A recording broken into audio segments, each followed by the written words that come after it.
Hello everyone, आज की video में हम लोग रीड कर रहे हैं द हिंदू न्यूज़पेपर और हमेशा की तरह इस न्यूज़ के थ्रू इम्प्रूव करेंगे इंग्लिश रीडिंग स्किल को, वोकैबुलरी को और ग्रामर को।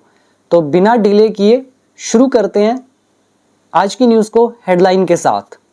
Headline goes like this: court rejects Trump bid. अदालत ने खारिज किया ट्रंप के प्रयास को, ट्रंप की कोशिश को खारिज कर दिया है। कौन सी कोशिश, कौन सी बिड? टू लिमिट, सीमित करने की, मतलब वो किसी चीज को लिमिट करना चाहता था, सीमित करना चाहता था। तो वो जो प्रयास है, बिड है, एफर्ट है, उसको खारिज किया है अदालत ने। और किस चीज को सीमित करना चाहता था वो? Birth right citizenship. सिटीजनशिप का मतलब होता है नागरिकता। और कैसी नागरिकता? बर्थ राइट यानी कि जन्मजात। तो जन्मजात नागरिकता को सीमित करने का जो ट्रंप का प्रयास है, तो उसको अदालत ने खारिज किया। हेडलाइन है, so it is written in present indefinite. और बाकी इसमें कुछ नहीं है। और सिंपल भाषा में कहें तो ट्रंप कह रहा था कि कोई अमेरिका में अगर बच्चा पैदा हो जाता है ना, इसका ये मतलब नहीं है कि वो अमेरिकन हो गया। तो ये जन्मजात बर्थ राइट सिटीजनशिप को वो लिमिट करना चाहता था। ठीक है, अब इसमें वोकैबुलरी पर फोकस करें। रिजेक्ट, खारिज करना। सेकेंड वर्ड इज बिड, प्रयास, कोशिश, एफर्ट। सिटीजनशिप, नागरिकता। नेक्स्ट है बर्थ राइट, जन्मजात। देन लिमिट, वर्ब है, सीमित करना, किसी चीज को रिस्ट्रिक्ट करना। ये थी हमारी हेडलाइन। और इसके अंदर जितने वर्ड मीनिंग आपको दिखेंगे न्यूज़ के अंदर, तो वो सारे के सारे वर्ड मीनिंग आपको मेरे कोर्स के अंदर मिल जाएंगे। अगर आप में से कोई भी बेसिक टू एडवांस्ड लेवल तक पूरी इंग्लिश सीखना चाहता है, मास्टरी अचीव करना चाहता है, तो आप लोग मेरी 500 स्टेप बाय स्टेप वीडियोस को, जिनमें मैंने ग्रामर के सारे रूल्स कवर किए हैं, 5000 के आसपास वोकैबुलरी है, स्पीकिंग भी कराई है, सब कुछ कराया है इन शॉर्ट। तो अगर आपको मास्टर बनना है तो आप लोग कोर्सेज में एनरोल हो सकते हैं। 1 year course and life time course दोनों अवेलेबल हैं। और इसके लिए बिकम इंग्लिश चैंपियन ऐप आप डाउनलोड कर सकते हैं प्ले स्टोर से, या नीचे डिस्क्रिप्शन बॉक्स में आपको इसका लिंक मिल जाएगा। ठीक है, तो ये आप देख लेना, पीडीएफ सारी वीडियोस मिल जाएंगी इसमें। अब हम रीड करते हैं हमारी मेन न्यूज़, यानी कि फर्स्ट पैराग्राफ। यहाँ लिखा है, हैंडिंग प्रेसिडेंट डोनाल्ड ट्रंप अ स्टिंगिंग डिफीट। हैंडिंग क्या होता है? सौंपते हुए, देते हुए। तो देते हुए प्रेसिडेंट डोनाल्ड ट्रंप को करारी हार। डिफीट होता है हार, एंड स्टिंगिंग का मतलब होता है करारी। ये वर्ड मैं आपको दिखा के चलता हूं, ध्यान से देखना। ये देखिए, स्टिंगिंग मतलब होता है तीखा, करारा, कड़ी, गहरा असर करने वाला। एग्जाम्पल्स आपके सामने, ये आप पढ़ सकते हो। और वोकैबुलरी जो है न्यूज़पेपर वाली, वो इसी तरह से मैंने कोर्स में आपको दी हुई है पीडीएफ में। इसके सिनोनिम्स आप पढ़ सकते हो: हार्श, स्कैथिंग, शार्प, सिवियर, कटिंग, चुभने वाला। ठीक है, तो ये वर्ड हो गया। तो हैंडिंग यानी कि देते हुए प्रेसिडेंट डोनाल्ड ट्रंप को एक करारी हार, एक कड़ी हार।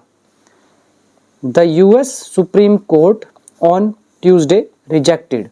तो ऐसा ये चीज सौंपते हुए करारी हार को यूएस का जो सुप्रीम कोर्ट है, इसने रिजेक्ट कर दिया है, खारिज कर दिया है मंगलवार को। किस चीज को? हिज ऑडेशियस अटेम्प्ट, उसके दुस्साहसिक प्रयास को। ऑडेशियस क्या होता है? बोल्ड, साहसिक, जिसमें पूरा जोश भरा हो और दबंगपन भरा हो। ठीक है, और यहाँ पे ये थोड़ा नेगेटिव सेंस के लिए भी यूज होता है, पॉजिटिव के लिए भी यूज होता है। ठीक है, कोई एडवेंचरस काम करता है तो हम उसको ऑडेशियस बोल सकते हैं कि वो व्यक्ति कैसा है? बोल्ड है, ऑडेशियस है, एडवेंचरस है। और अगर थोड़ा नेगेटिविटी भी दिखे तो भी ऑडेशियस यूज कर सकते हो। तो ये कैसा अटेम्प्ट था, उनका प्रयास था? ऑडेशियस। तो उसके दुस्साहसपूर्ण या दुस्साहसी प्रयास को रिजेक्ट किया है। और कौन सा प्रयास था? टू रिस्ट्रिक्ट, प्रतिबंधित करने का, रोकने का, लिमिट करने का। किसको? बर्थ राइट सिटीजनशिप को, जन्मजात नागरिकता को, इन द यूनाइटेड स्टेट्स में। सिंपल हो गया। तो सुप्रीम कोर्ट ने खारिज कर दिया है उसके ऑडिशियस अटेम्प्ट को, जन्मजात नागरिकता को सीमित करने वाले। आगे लिखा है स्कटलिंग, विफल करते हुए। तो इसने रिजेक्ट तो करा ही है सुप्रीम कोर्ट ने, बट किस तरह से किया है, कह रहे हैं स्कटलिंग, विफल करते हुए, थ्वार्ट करते हुए, फॉइल करते हुए। किस चीज को हटाते हुए, विफल करते हुए, काटते हुए? One of his top priorities, उसकी जो टॉप प्रायोरिटीज है, मतलब जो भी टॉप लेवल की जो प्राथमिकताएं हैं, तो उनमें से कह रहे हैं एक जो है उसको काटते हुए, उसको विफल करते हुए। और कौन सी प्रायोरिटीज? कह रहे हैं इन हिज क्रैकडाउन, उसकी कार्यवाही में। और किस पर कार्यवाही? On immigration. इमिग्रेशन समझ रहे हो, किसी दूसरे देश में जाकर आप बस जाते हो तो वहां के लोगों के लिए आप इमिग्रेंट कहलाओगे, क्योंकि आप वहां पर आकर बस रहे हो। तो इमिग्रेशन यानी कि आप्रवास, ठीक। तो ये जो इमिग्रेशन है, किसी दूसरे देश में जाकर बस जाना, तो इस पर जो क्रैक डाउन है, जो कार्यवाही है, तो उसमें से कह रहे हैं जो टॉप प्रायोरिटीज में से एक है, तो उसको क्या किया? स्कटल करते हुए, उसको विफल करते हुए। पहले इसमें वोकैबुलरी एक और देखो, आप देखो ध्यान से, यहाँ ये क्या लिखा हुआ है? स्कटल वर्ब है, किसी योजना, समझौते या प्रयास को विफल कर देना, ठीक है, नष्ट कर देना, जानबूझकर रोक देना, तो इसी को बोलते हैं स्कटल। तो सुप्रीम कोर्ट ने भी क्या करा है? खारिज तो कराई है, रिजेक्ट तो कराई है, और किस तरह से? स्कटल करते हुए, विफल करते हुए। किसको विफल करते हुए? इमिग्रेशन पर जो उसकी कार्यवाही है, उसमें टॉप प्रायोरिटीज में से एक को। और ये है क्या चीज? ये बर्थ राइट सिटीजनशिप है क्या चीज? कह रहे हैं अ राइट, एक अधिकार है, लॉन्ग वुवन, जो लंबे समय से बुना हुआ है।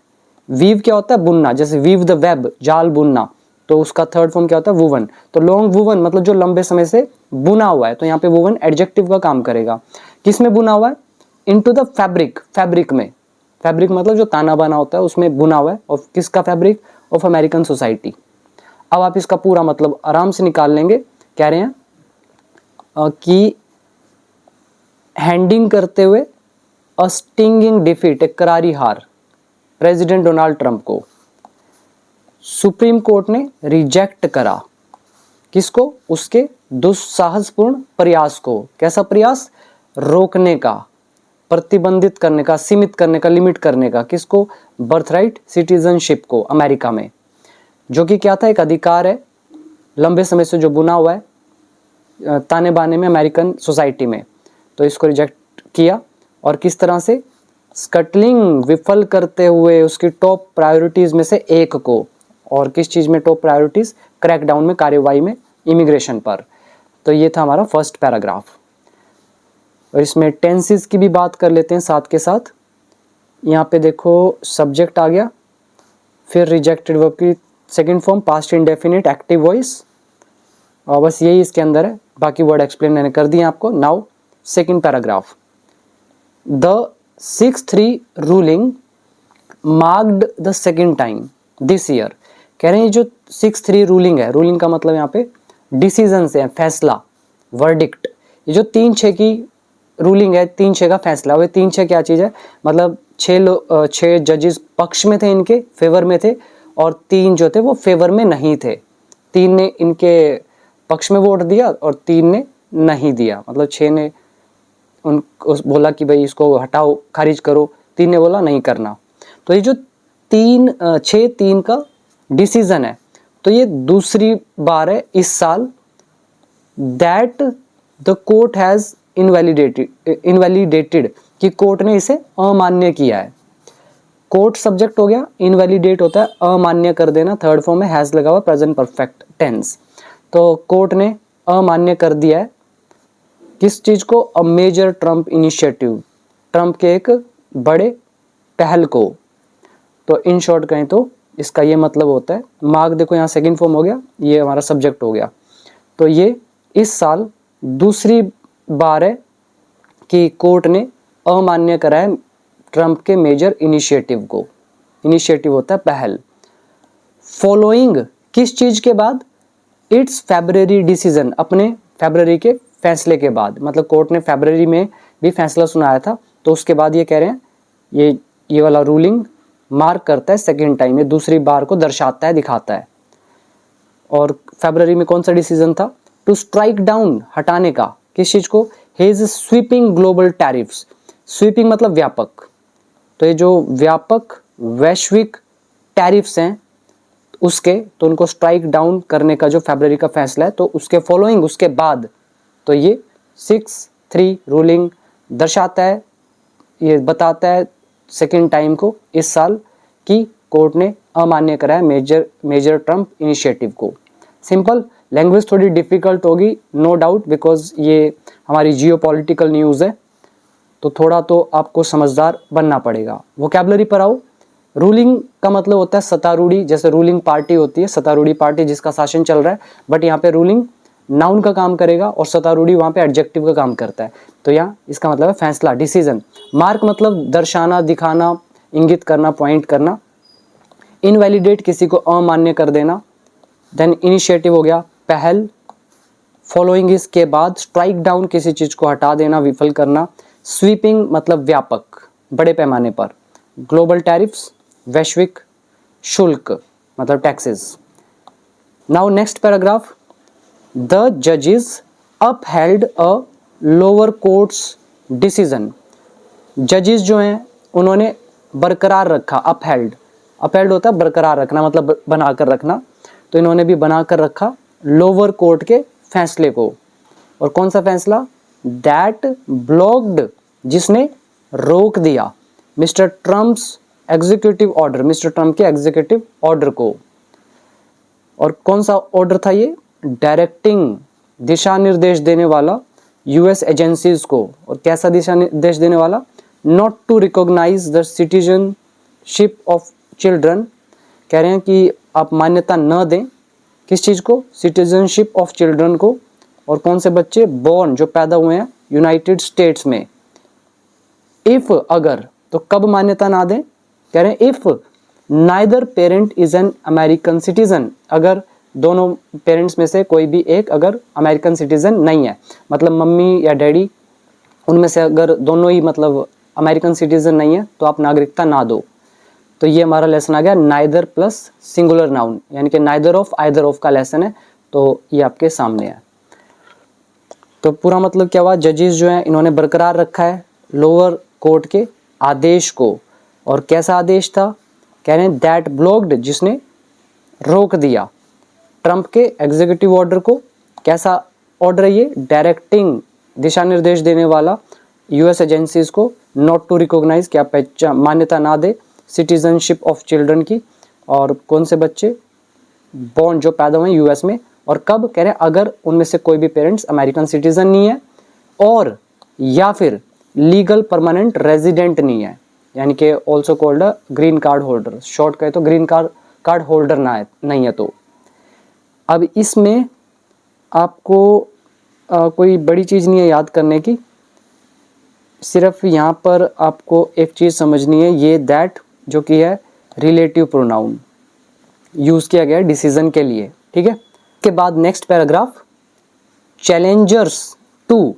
चैलेंजर्स होते हैं चुनौती देने वाले, और किसको दे रहे हैं? तो टू लगाकर बता रहे हैं। जो चुनौती देने वाले हैं किसको? Mister Trump's order, mister Trump के आदेश को। तो वो चैलेंजर्स, वो चुनौती देने वाले, कह रहे हैं आर्ग्यूड, उन्होंने बहस करी, उन्होंने तर्क दिया, दैट की इट वायलेट्स, यह उल्लंघन करता है। तो प्रेजेंट इंडेफिनिट में लिखा हुआ है, तो ये चीज उल्लंघन करती है, मतलब कि नागरिकता आपको नहीं देनी, तो ये चीज कह रहे हैं उल्लंघन करती है। किस चीज का? लैंग्वेज का, शब्दावली का। कौन सी शब्दावली? In the US constitution 14th amendment, US का जो संविधान है उसका जो 14वां अमेंडमेंट है, 14वां संशोधन है, तो उसकी जो शब्दावली लैंग्वेज है, तो उसका उल्लंघन करती है ये चीज। तो चैलेंजर्स जो है उन्होंने ये तर्क दिया। और कौन सा ये लैंग्वेज है, कौन सी वर्डिंग शब्दावली है 14th अमेंडमेंट की? कह रहे हैं दैट कॉन्फर्स, जो प्रदान करती है। That is a relative pronoun, subject का काम करेगा। कॉन्फर इज प्रदान करना, वर्ब की फर्स्ट फॉर्म, एस लगा दिया। तो जो प्रदान करती है सिटीजनशिप, नागरिकता, टू दोज, उनको, उनको किनको? हु आर बॉर्न, जो पैदा हुए हैं, जो पैदा होते हैं, who are born in the United States, United States में। और आगे कह रहे हैं हु आर सब्जेक्ट टू, जो अधीन है। ये हमारा सब्जेक्ट टू का लेसन आ गया, यानी कि कोई किसी चीज से प्रभावित है, कोई किसी चीज के नियंत्रण में है, उसके अधीन है, उसके अंतर्गत आता है, या फिर कोई चीज किसी के अंडर है, सिंपल भाषा में।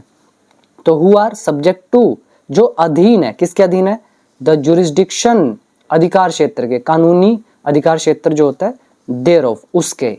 देयर ऑफ का मतलब उसका, उसकी, उसके। यहाँ पे देयर ऑफ किसके लिए यूज किया गया? United state. अगर आप चाहते तो यहाँ पे लिख सकते थे the jurisdiction of the US. ये जो ऑफ द यूएस है, इसी को रिप्लेस करता है ये देयर ऑफ, ठीक है। तो अब पूरा मतलब है, जो ट्रम्प का जो ये ऑर्डर है, तो इसको चुनौती देने वाले जो हैं, इन्होंने तर्क दिया, आर्ग्यू किया दैट की इट वायोलेट्स, ये उल्लंघन करता है शब्दावली का, लैंग्वेज का। कौन सी लैंग्वेज? जो यूएस कॉन्स्टिट्यूशन के 14वें अमेंडमेंट में है। और ये अमेंडमेंट, ये शब्दावली क्या बोलती है? दैट कॉन्फर्स, जो प्रदान करती है नागरिकता उनको जो पैदा हुए हैं यूनाइटेड स्टेट्स में, जो अधीन है, जो सब्जेक्ट टू है, किसके? जुरिस्डिक्शन के, अधिकार क्षेत्र के, ऑफ देयर ऑफ मतलब यूएस के। Now next paragraph, Mr Trump who has repeatedly tested. तो Mr Trump who is a relative pronoun, then tested आ गया वर्ब की थर्ड फॉर्म, तो जो बार बार टेस्ट कर चुका है। The limits of presidential power, जो राष्ट्रपति की ताकत है, तो उसकी जो सीमाएं हैं, उसकी जो लिमिट्स है, तो जो उसको टेस्ट कर चुका है वो मिस्टर ट्रम्प कह रहे हैं।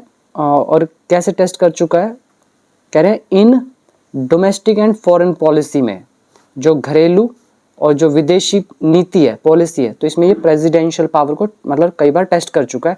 तो वो प्रेसिडेंट कह रहे हैं इशूड, तो इसने इशू किया, जारी किया आदेश, तो इसने जारी किया था आदेश लास्ट ईयर, पिछले साल, ऑन इज फर्स्ट डे, अपने पहले दिन, बैक इन ऑफिस, कार्यालय में वापस आकर, मतलब जब इसने ये दूसरी बार प्रेसिडेंट बना तो वापस आकर इसने पहले दिन ही ये आदेश जारी किया था। एज पार्ट ऑफ, के रूप में या के हिस्से के रूप में, किस चीज के हिस्से के रूप में? अ सूट ऑफ पॉलिसीज, जैसे सूटकेस होता है ऐसे ही सूट ऑफ पॉलिसीज, मतलब एक पॉलिसीज की पूरी लिस्ट, पॉलिसीज का ग्रुप, पॉलिसीज का समूह। तो अ सूट ऑफ पॉलिसीज मतलब कई पॉलिसीज का जो ये ग्रुप है, उसमें से एक के हिस्से के रूप में, मतलब उनको कई सारी पॉलिसीज हैं, उन पर ऑर्डर करने हैं, डिसीजन लेने हैं, और उनमें से एक था ये वाला, ठीक है। तो Trump issued the order, Trump ने आदेश दिया था पिछले साल अपने पहले दिन अपनी कार्यालय में वापस आने के बाद, एक हिस्से के रूप में। किसका हिस्सा? ये जो पॉलिसीज का ग्रुप है, इसके एक हिस्से के रूप में। और कौन सी पॉलिसीज थी? To crack down on legal and illegal immigration. ये जो लीगल यानी कि वैध और इलीगल इज अवैध, यानी कि कानूनी और गैर कानूनी जो इमिग्रेशन है, आप्रवास जो है, तो इस पर कार्रवाई करने के लिए जो पॉलिसीज का समूह है, तो उसमें से ये एक हिस्सा है।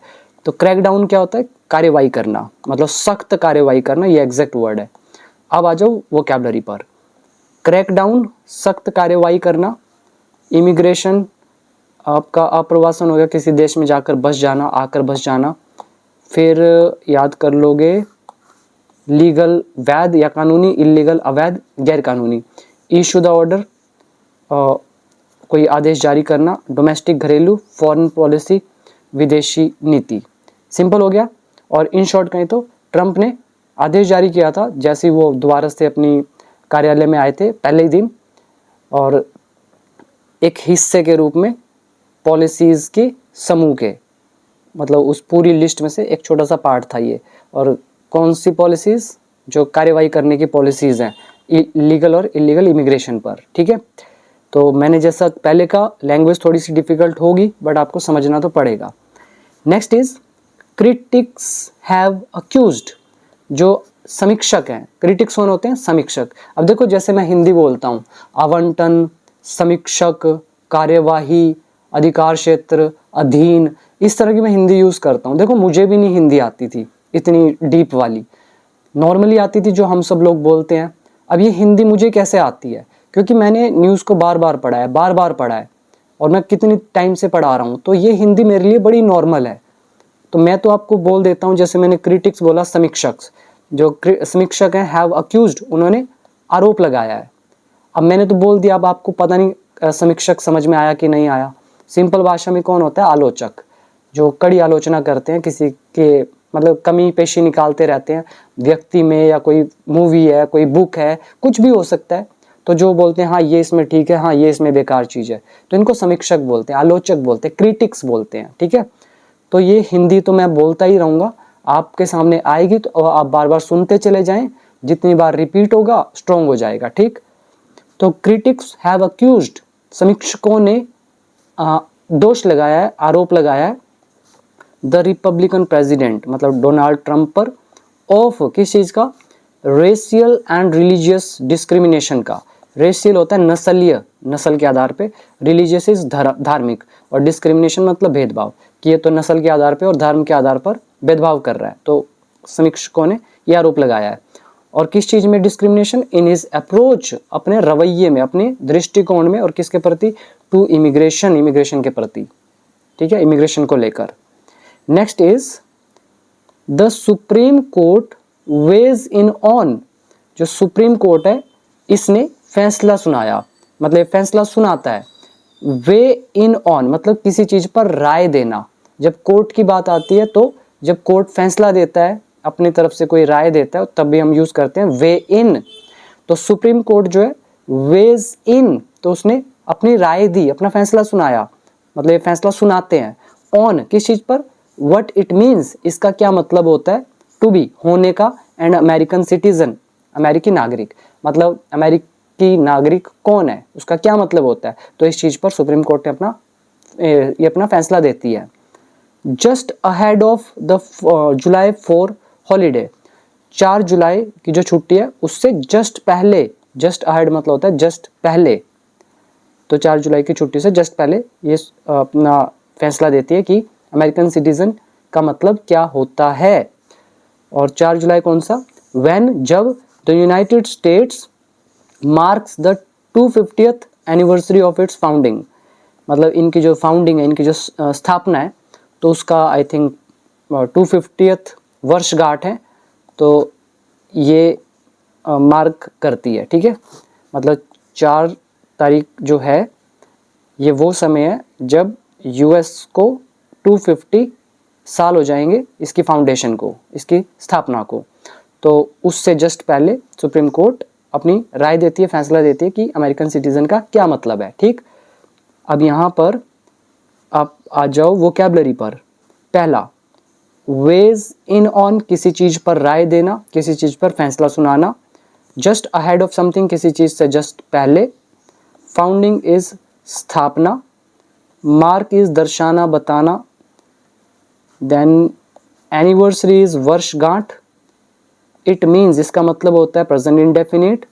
क्रिटिक्स ऊपर देखोगे तो समीक्षक। फिर डिस्क्रिमिनेशन इज भेदभाव। अप्रोच मतलब रवैया, दृष्टिकोण। Accuse is accused, third form है दोष देना। Now last paragraph, ahead of the ruling, फैसले से पहले। अब देखो रूलिंग यहाँ पर नाउन है, और जो हमने वो पढ़ा है सत्तारूढ़ी, जिसका शासन चल रहा है, वो एडजेक्टिव है, रूलिंग पार्टी। ठीक है, और यहाँ पर ये मतलब हो गया डिसीजन, वर्डिक्ट, फैसला। तो अहेड ऑफ द रूलिंग, फैसले से पहले। सम एक्सपर्ट्स हैड एस्टिमेटेड दैट, कुछ एक्सपर्ट्स ने आकलन किया था, अंदाजा लगाया था, दैट की mister Trump's directive, mister Trump के जो डायरेक्टिव है, मतलब मिस्टर ट्रम्प के जो दिशा निर्देश है, फैसले हैं, कुड अफेक्ट, वो प्रभावित कर सकता है, the legal status of as many as 2,50,000 babies. तो कह रहे हैं कि ज़्यादा से ज़्यादा 2.5 लाख जो बच्चे हैं उनका जो कानूनी स्थिति है, उनका जो स्टेटस है, तो उसको प्रभावित कर सकता है। क्या चीज़? ट्रम्प का डायरेक्टिव। तो कुड लगाया गया संभावना के लिए। तो इन्होंने ये ऐसा एस्टिमेट किया था कि ट्रम्प का डायरेक्टिव लीगल स्टेटस जो है बच्चों का इतने, तो वो प्रभावित कर सकता है। और कौन से बच्चे? बॉर्न, जो पैदा होते हैं ईच ईयर, हर साल। And could require the families of millions, और लाखों जो परिवार है उनको जरूरत हो सकती है, to prove the citizenship status of their newborn, मतलब उनके नवजन्मे बच्चे का जो स्टेटस है सिटीजनशिप का, तो उसको सिद्ध करने की ज़रूरत भी हो सकती है मिलियंस ऑफ फैमिलीज से ज़्यादा परिवारों को। मतलब इन शॉर्ट इसका पूरा मतलब ये हम निकाल लेंगे कि डिसीज़न से पहले जो कुछ एक्सपर्ट्स थे उन्होंने एस्टिमेट किया था कि भाई जो ट्रंप का डायरेक्टिव है, ट्रंप का जो फैसला है वो अफेक्ट कर सकता है किसको, लीगल स्टेटस को। और किसका लीगल स्टेटस कह रहे हैं, एज मैनी एज 2,50,000 बेबीज, इतने बच्चों का, इससे ज़्यादा बच्चों का, ज़्यादा से ज़्यादा बॉर्न जो पैदा हुए हैं, पैदा होते हैं ईच ईयर, हर साल। और could require the families of millions more, और कह रहे हैं लाखों और ज़्यादा परिवार जो उनको जरूरत हो सकती है किस चीज़ की, प्रूव करने की। और किस चीज़ को, नागरिकता स्टेटस को, किसके, उनके न्यू बॉर्न्स के। तो ये थी हमारी आज की न्यूज़, थोड़ी कॉम्प्लिकेटेड जरूर थी बट मज़ा आया होगा और मैटर भी समझ में आया होगा।